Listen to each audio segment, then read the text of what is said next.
ایک ہے انسان اور ایک ہے اس کا نفس اور ایک ہے وہ کام جو وہ کرنا چاہتا ہے.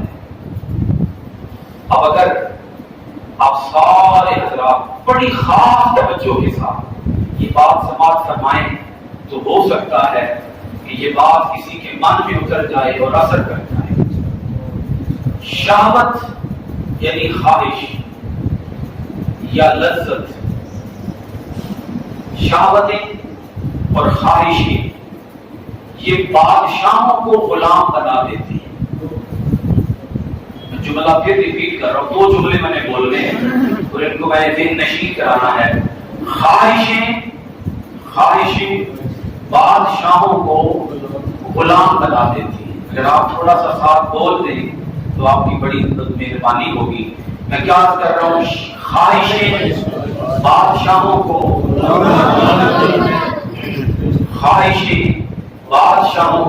غلام بنا دیتی ہیں اور ضبط نفس غلاموں کو بادشاہ بنا دیتا ہے.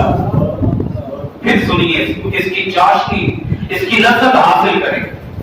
خواہشات بادشاہوں کو غلام بنا دیتی ہیں اور ضبط نفس کے اوپر قابو پا لینا. آپ اس کو آسان لفظوں میں صبر کہتے ہیں.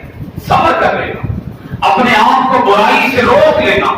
یہ ضبط نفس اتنی بڑی طاقت ہے کہ یہ غلاموں کو بادشاہ بنا دیتی ہے.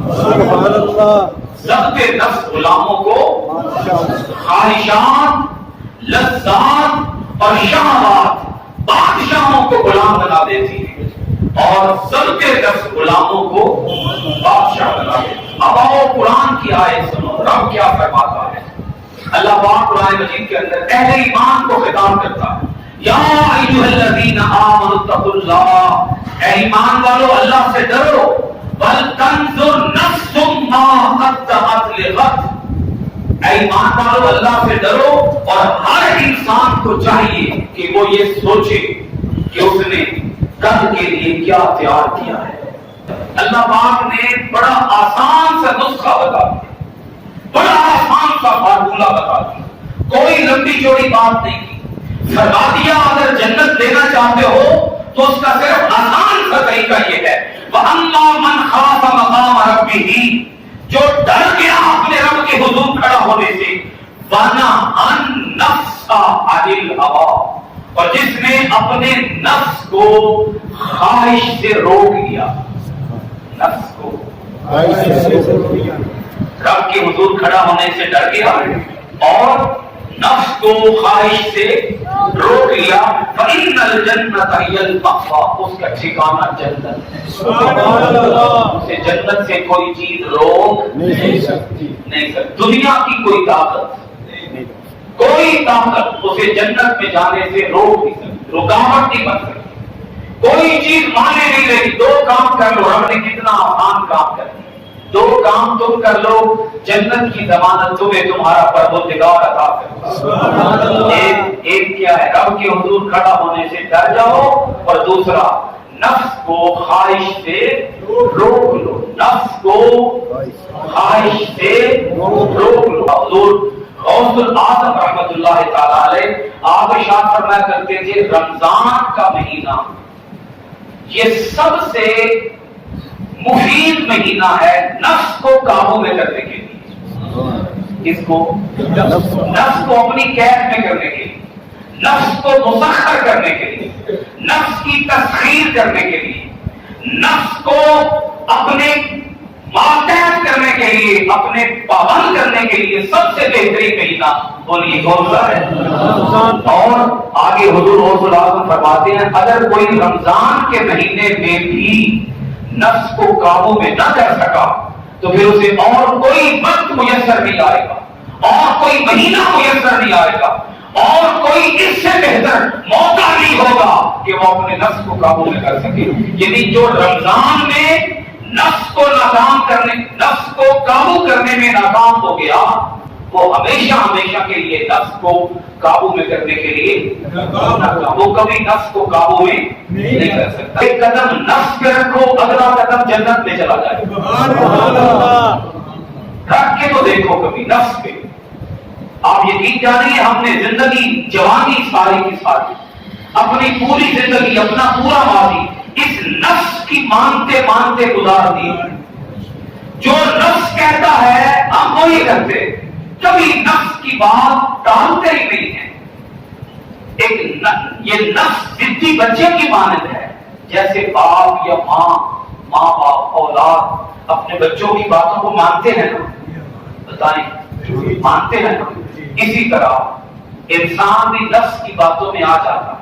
یہ نفس اسے بہکا دیتا ہے, پھسلا دیتا ہے, یہ کر دے, یہ نہ کر, اس سے یہ کہہ دے, اس سے مل, اس سے نہ مل, اس کو ذرا اپنا آپ تو دکھا.